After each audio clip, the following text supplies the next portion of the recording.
Guess what's changed in Terraform 1.3? Moved blocks have gotten even better.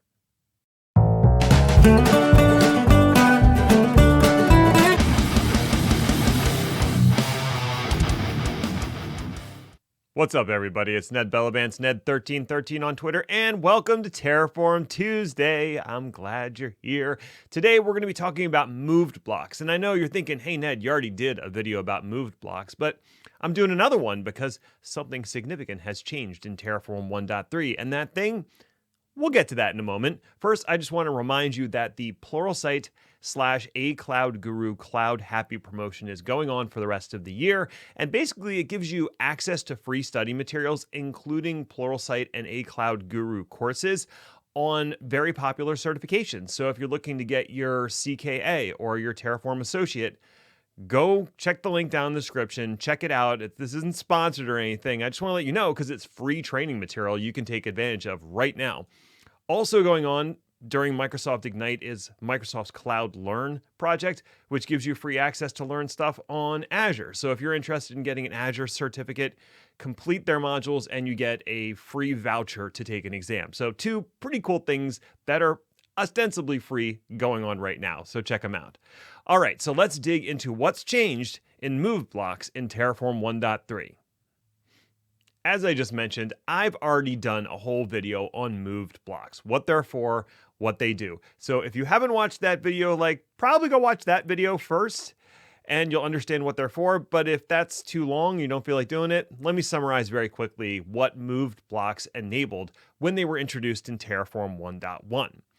Basically, they're there to address when you want to refactor your Terraform code and you already have environments that rely on that Terraform code. And the central problem is if you rename a resource or move that resource to a module, Terraform doesn't understand that implicitly. So it assumes that you've removed one resource, and that's a destroy, and you've added a new resource, that's a create. So it's going to destroy and recreate your resource, which is probably not what you want.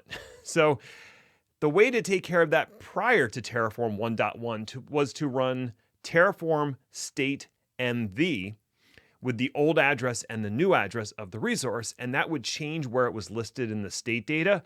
Then you could update your configuration, and when you ran a Terraform plan, it would say no changes needed because the two match each other, state data and configuration. But that's an imperative way of doing things, and it's not great. So instead, in 1.1, it was added moved blocks. And what moved blocks allow you to do is basically declaratively do the same thing.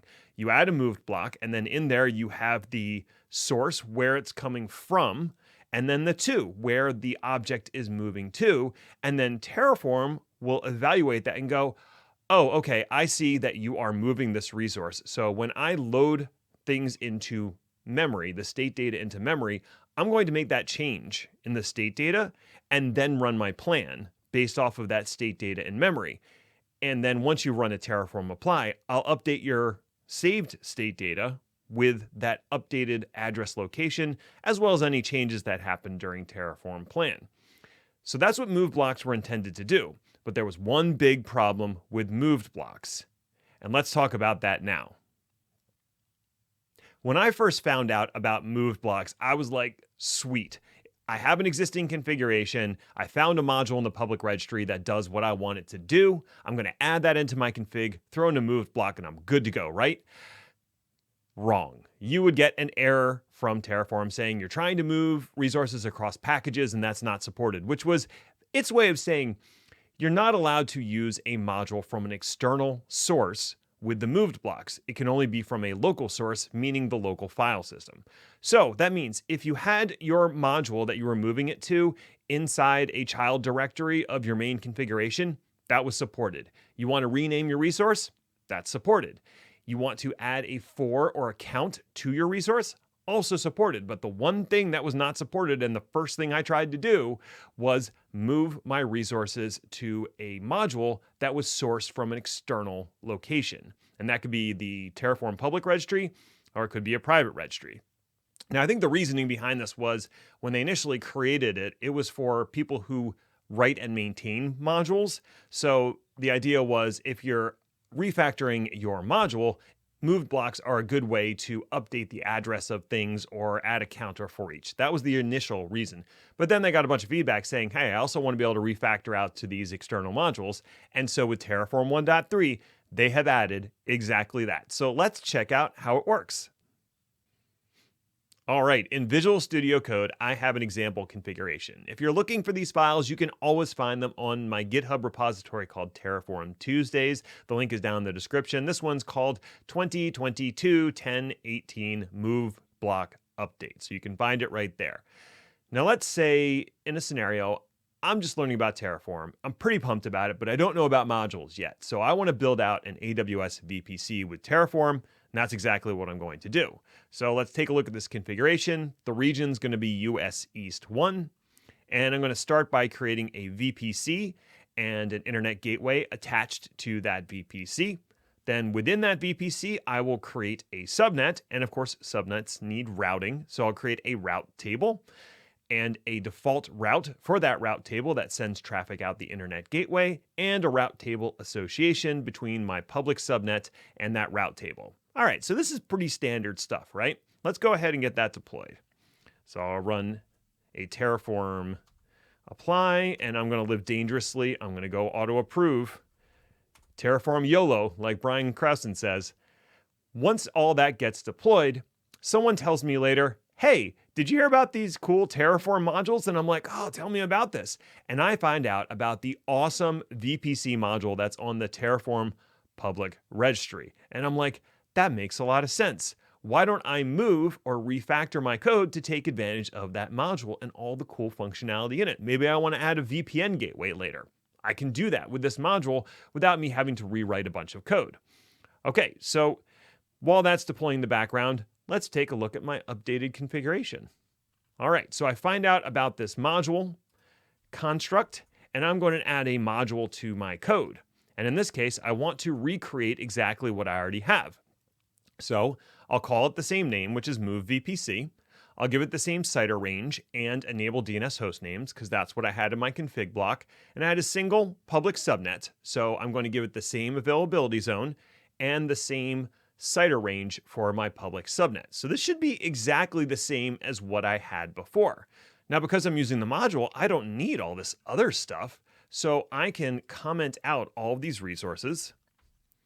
Don't need any of those anymore. Just add another / here. And now I just have my module. So I'm going to run a Terraform plan because I don't actually want to make these changes. And let's see what it tells me it's going to do. And this is going to be very useful when we construct our move blocks. Okay, so it's going to add 6 new resources and destroy 6. And that's obviously not what I want to do. I want to maintain my existing resources. But if you look at the actual naming of the new resources, this is going to help you construct your moved blocks. So for instance, the VPC that's created inside the module has the address module.main.awsvpc.this/0, because this module can create multiple instances of a VPC. And the other ones have similar naming conventions. So what I can do is take that information, and in here, I have a series of moved blocks. So let me go ahead and remove the commenting on the moved blocks, like so. And we'll take a look at the first move block. The from designates where it's coming from. So awsvpc.vpc was the original resource address. And the new one is going to be that address I got from the plan, which is module.main.awsvpc.this/0. Okay, sweet. And I just have to repeat that for each object that I want to move, each resource that I want to move. Now that I've uncommented those, let's run a new Terraform plan and see what's changed with those moved blocks. Okay, that's a very different result. Now it's going to make 3 changes, but it's not going to add or destroy anything. And if you look at what it's actually saying here, for instance, it's saying the awsvpc.vpc has moved to this new address. Now it is going to make a change in terms of the tags, or no, that one is not making a change. Let me scroll up a little bit. The public subnet has a change in terms of the tags that are applied to that subnet. So there are some changes when it comes to tags because of the way the module is crafted, but none of my resources are going to be destroyed and recreated. So I can simply run another Terraform apply auto approve. It will add those additional tags and will also update my stored state data with the correct addresses of the new configuration. And that's it. We've done it.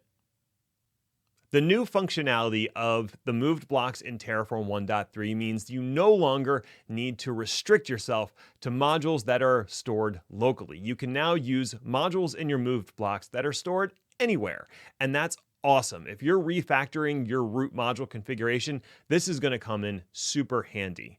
One other thing before you go, did you know I have a podcast called Chaos Lever with my buddy Chris Hayner? We talk about all manner of tech things, but this week's episode is all about my experience at HashiConf Global, what I saw, what I enjoyed, and some of the announcements that came out during the keynote. So if that's of interest to you, definitely tune in. The link is down in the description. That's going to do it for me for today. Thank you so much for watching. Stay healthy, stay safe out there. Bye for now.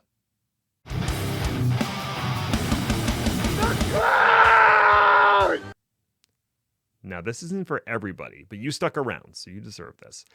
Chaos Lever also has stickers, and if you're interested in some Chaos Lever stickers, send me a Twitter DM or a LinkedIn message, and I will send you some Chaos Lever stickers.